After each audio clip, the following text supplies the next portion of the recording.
One thing that we talk about here on Next is that life is not a litany of tragedy. Yeah.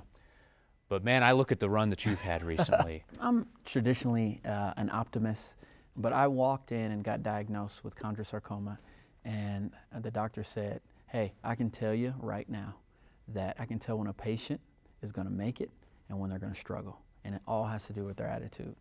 And so that just got me thinking that, you know, I got to go into this thing just like I was on the football field at the University of Colorado, just like I tackle all these big issues in the city and just, you know, kind of get after it, and I did.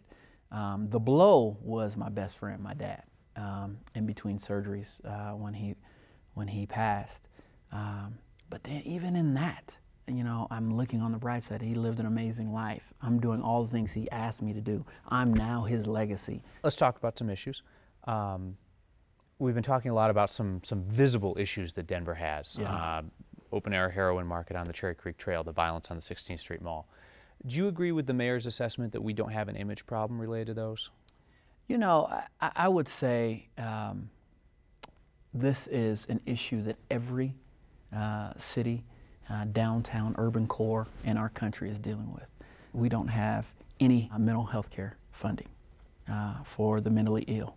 There is an image problem because I think most people come to Denver and they say, I didn't expect to see someone, you know, laying down on the 16th Street Mall. Why they have that perspective, I have no idea, right? As if we'd be immune. Exactly.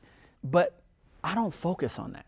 That's not, I can't worry about the image. I have to attack the issue, right? I got to make sure that we have a plan around affordable housing, because at the end of the day, that's how you deal with this issue. People are on the street because they can't stay in a home. Those are the things that I'm focused on, and not so much on what is our image like? What is, you know, because you can't control that. You can't control what a visitor says about someone from Iowa thinks about what Denver should look like.